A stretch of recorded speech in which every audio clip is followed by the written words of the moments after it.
The ruthless desire লেখিকা শ্রাবণী ইয়াসমিন পর্ব ১৬। অ্যাভেলিনের মনে হলো এইডেনের হাতের চাপে তার চোয়ালের হাড়গুলো এখনই গুঁড়ো হয়ে যাবে। অসহ্য যন্ত্রণায় সে নিজেকে সারানোর আপ্রাণ চেষ্টা করতে লাগলো, কিন্তু এইডেনের পাথর সম মুঠো থেকে মুক্তি পাওয়া অসম্ভব। এইডেন তাকে তাচ্ছিলের সাথে এক ধাক্কায় পেছনে ছুঁড়ে মারল। তারপর সে নোভার ফ্যাকাশে মুখটার দিকে তাকালো। সেই নিষ্পাপ আদলখানি দেখা মাত্রই যেন কোনো জাদুমন্ত্রে এইডেনের কপালের কুঁচকানো ভাঁজগুলো শিথিল হয়ে এলো। সেখানে আর এক মুহূর্ত অপেক্ষা না করে নোভাকে পাজগোলা করেই বেরিয়ে গেল এইডেন। ক্লাবের ভেতরে থাকা প্রতিটি মানুষ, এমনকি অ্যাভেলিন নিজেও নিষ্পলক দৃষ্টিতে সেই চলে যাওয়ার দিকে তাকিয়ে রইল। অ্যাভেলিনের চোখের কোণে এক ফোঁটা লোনা জল জমা হলো। এই জল ক্ষোভের নাকি আজন্ম লালিত স্বপ্নভঙ্গের বিষাদ তা জানা নেই।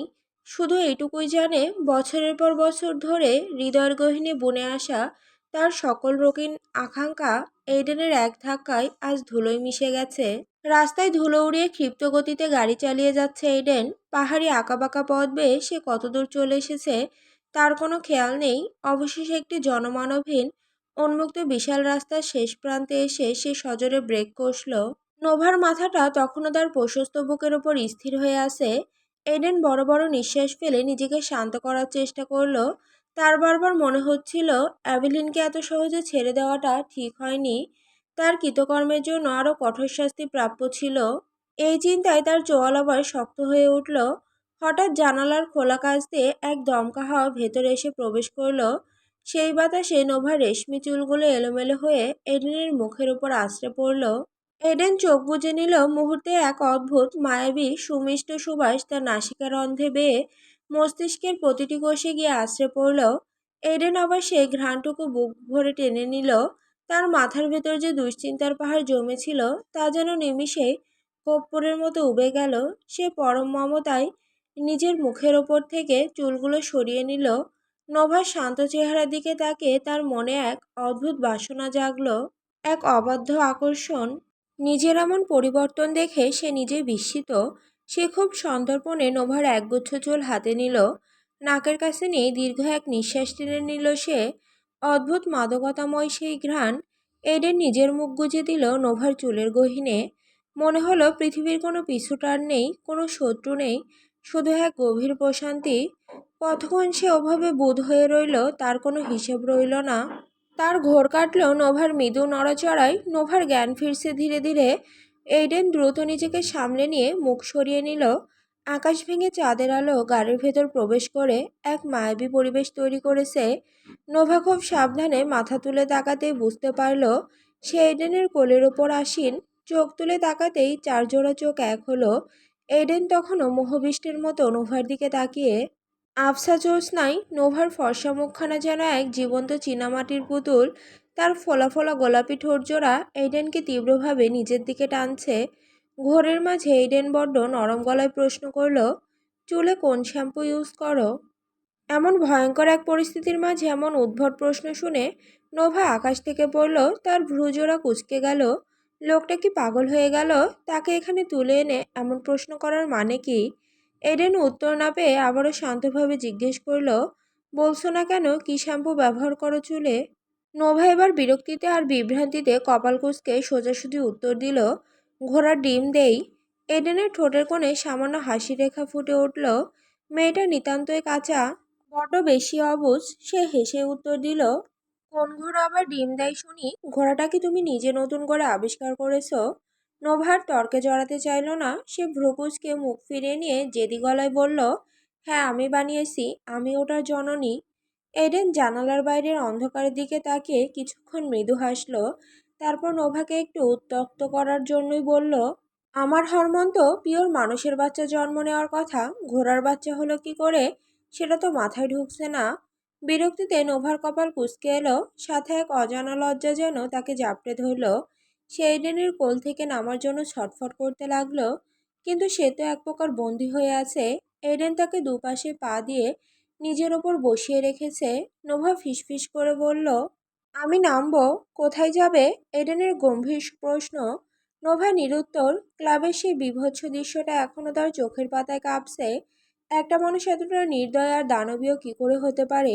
কোনো অনুশোচনা ছাড়াই যখন তখন সে মানুষ মেরে ফেলছে। একটু কি মায়া হয় না তার? নিজেকে এই মুহূর্তে খাঁচায় বন্দি কোনো পাখির মতো মনে হলো নোভার। সে মুক্তি চায়, কিন্তু এই লোহার বেষ্টনী ভাঙবে কি করে? কান্নার নোনা জলে নোভার চোখ ঝাপসা হয়ে এলো। তার ঠোঁট কাঁপছে। কেন কেউ তাকে একটু ভালোবাসে না? 17 বছরের জীবনে এক চিলতে ভালোবাসা পাওয়ার অধিকার কি তার নেই?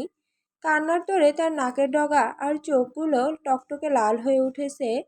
হঠাৎ এইডেন তার থমথমে গলার স্বরে বলল, মুক্তি চাও? নোভা চমকে চোখ তুলে তাকালো। সে পাগলের মতো মাথা উপর নিচ করতে লাগলো।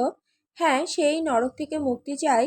এইডেন একটা ফিসেল হাসি হাসলো। নোভার চোখের জল এক আঙুলে মুছে দিয়ে বলল, আগে আমার তোমার এই মায়াজাল থেকে মুক্তি দাও।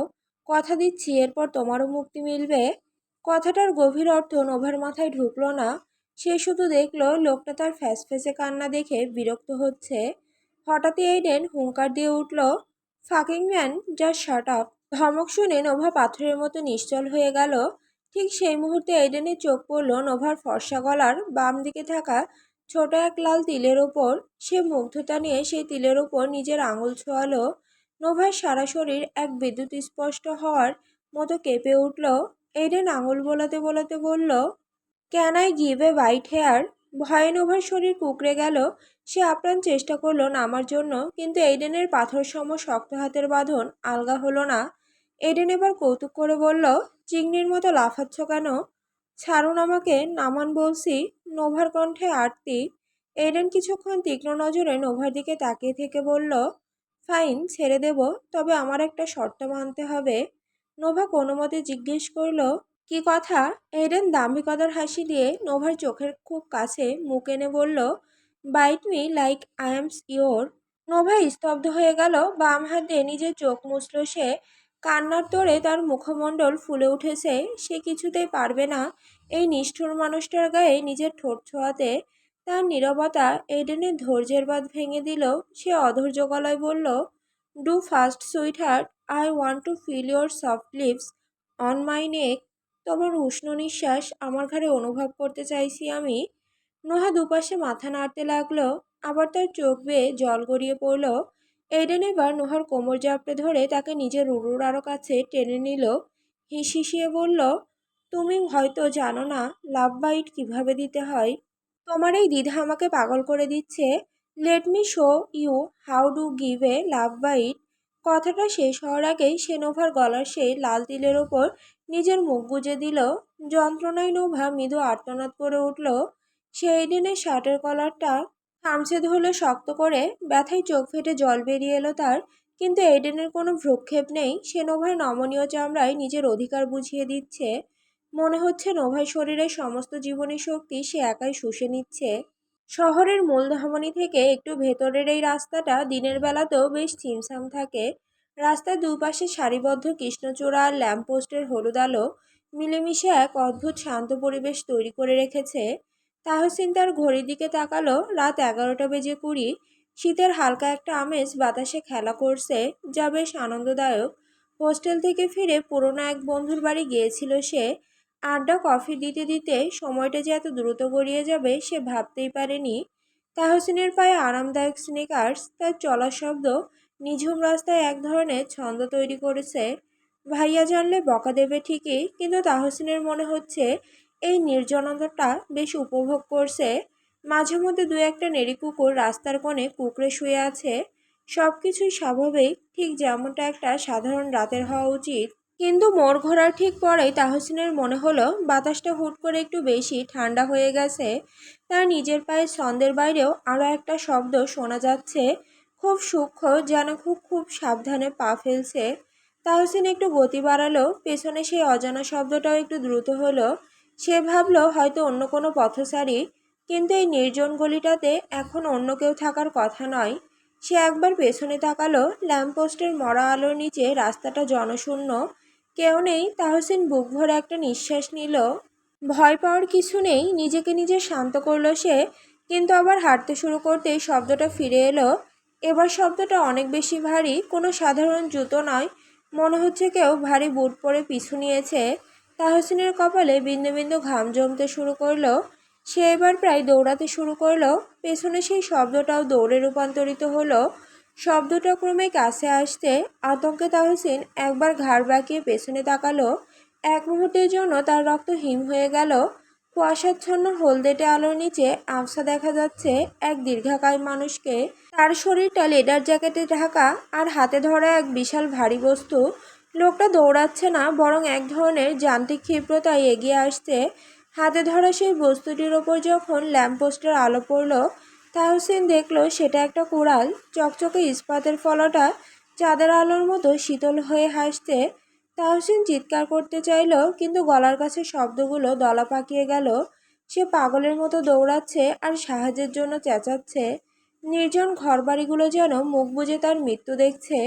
পেছন থেকে সেই লোকটার কোনো দীর্ঘশ্বাস নেই, কোনো চিৎকার নেই, কেবল সেই ভারী বুটের শব্দ আর এক বিভীষিকাময় অট্টহাসি, যা কোনো বিকারগ্রস্ত সাইকোপ্যাথের অট্টহাসির মতো নির্জন রাস্তায় প্রতিধ্বনি তুলছে। সামনে একটা গাড়ির হেডলাইটের আলো দেখে তাহসিন যেন নতুন জীবন ফিরে পেল। একটা গাড়ি ব্রেক কষে থামলো। তাহসিন টলতে টলতে গাড়ির সামনে গিয়ে আছড়ে পড়ল।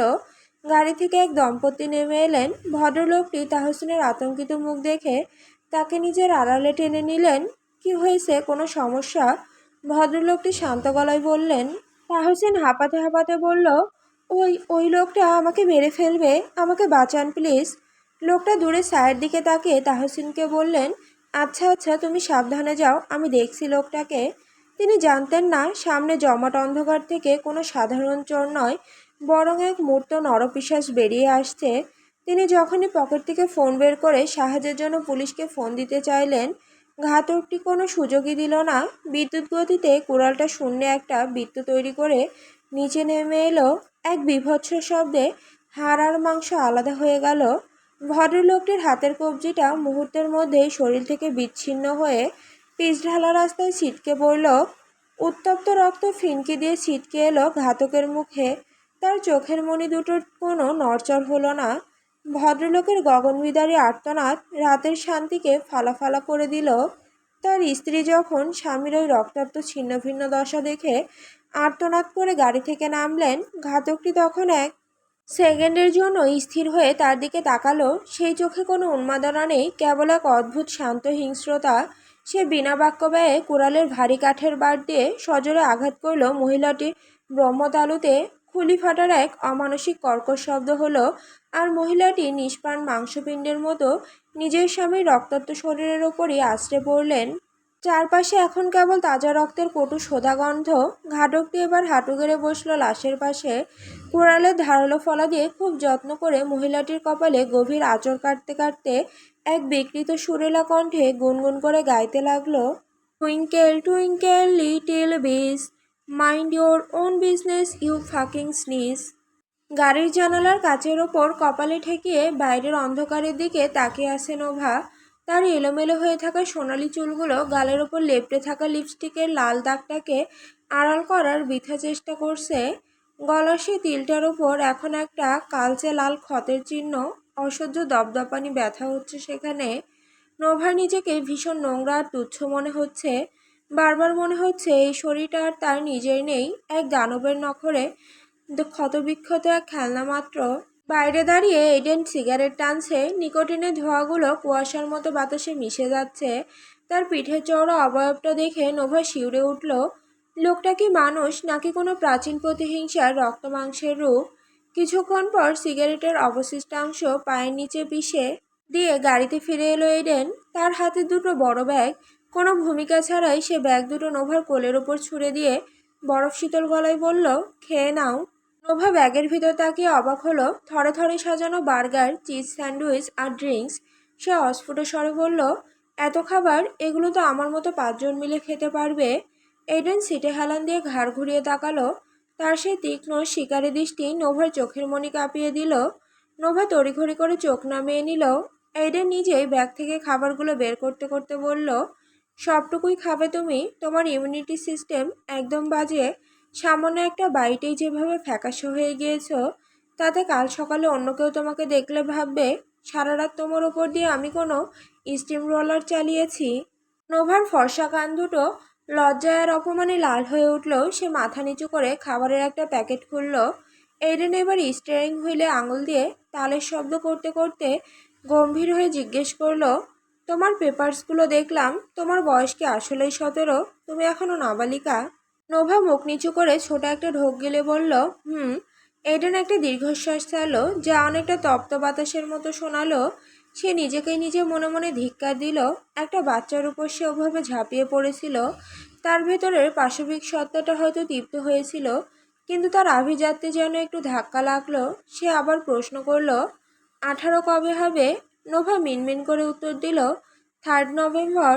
এডেন পকেট থেকে আইফোনটা বের করে ক্যালেন্ডার দেখলো। আর মাত্র 1 মাস 17 দিন বাকি। সে একটা গভীর নিঃশ্বাস নিয়ে নোভার দিকে আর চোখে তাকালো। তার কণ্ঠস্বর এখন আগের চেয়েও বেশি ধারালো এবং সতর্কবার্তায় ঠাসা। আগামী 1 মাস 17 দিন তুমি আমার চোখের সামনে আসবে না। যতক্ষণ না তুমি লিগ্যালি 18 হচ্ছ, ততক্ষণ নিজের ভালো চাইলে আমার থেকে দূরে থাকো। Got it? নোভা কোনো কথা না বাড়িয়ে বার্গারের একটি বড় কামড় দিল। মনের ভেতরে একটা স্বস্তি নিঃশ্বাস ফেলল সে। অন্তত কিছুদিনের জন্য হলেও এই রক্তপিপাসুর দানবটার হাত থেকে মুক্তি মিলবে।